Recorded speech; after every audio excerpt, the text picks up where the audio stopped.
I'd like to take you to a very magical time, again in India, a magical time when the moon married the 27 daughters of King Daksha. Well, if you're the moon and you lived in those times, you could get away with polygamy, but don't try it today. So the story goes that each day the moon would visit one of his wives. However, his father-in-law, King Daksha, got word that the moon favors one of his wives called Rohini much more than the other wives. And he was furious with his son-in-law. How could he treat his daughters not equally? So he was furious with him. And so he cursed his son-in-law, but then the moon managed to go and plead with the god Mahadeva, and he got a boon from him, and as a result of which, he was condemned to a life of waxing and waning. Now, this enchanting story has encoded both complex as well as simple astronomical facts. Let me explain. The ancient Indians had observed that each day the moon rises in the east at a different time and therefore against a different backdrop of the skies and stars. They also observed that it took approximately 27 days for the moon to return to the same backdrop of the sky and stars. So they decided to divide the 360-degree sphere into 27 sections. Now, it's not enough to just divide it into sections. You also need to be able to recognize these sections. So what they did is they decided to they looked for the brightest stars in each of these sections, and they named each of those stars for one of the wives of the moons. These were the nakshatras. Nakshatras are loosely translated as the lunar mansions. So the 27 nakshatra model is exactly that. So see, this is a very, very powerful mnemonic that the ancients evolved, where using the mnemonics of the moon's wife's name, they could come out and look at the night sky and recognize the principal stars in it, as well as associate them with the phases of the moon and thus mark the passage of time.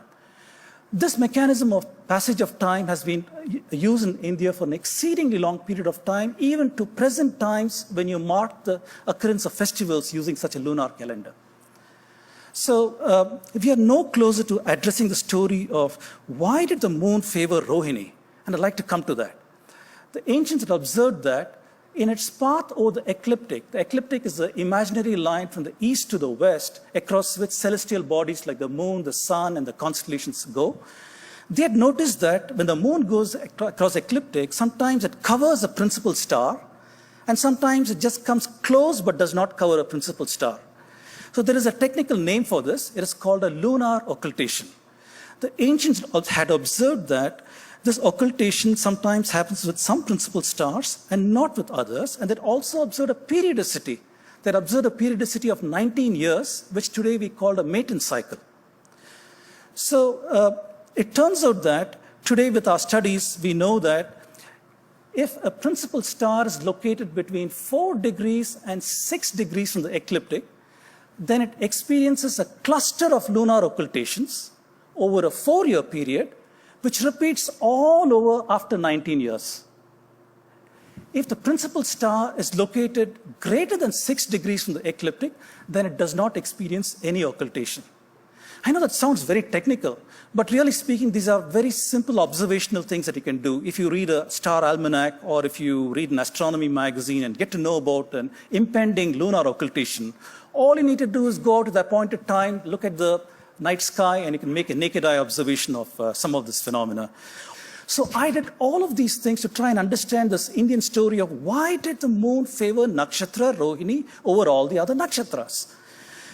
Well, it turns out that Rohini is the star that in Arabic is called Aldebaran. So today we know them by the familiar name Aldebaran.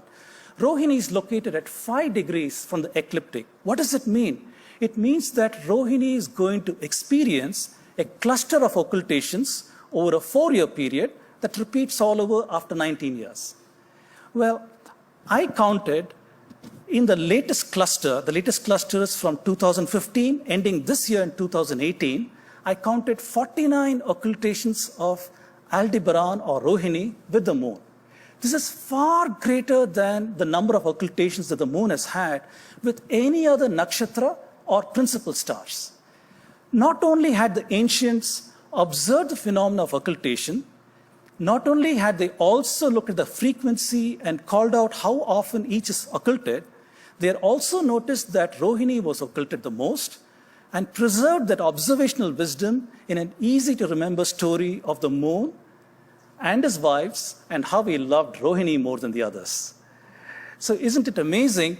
Such a simple, complex astronomical phenomena encoded in a simple idiom that is unfortunately easily dismissed as a silly myth.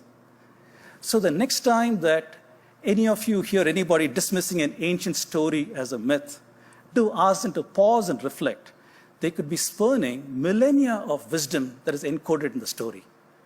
Thank you for listening to my stories.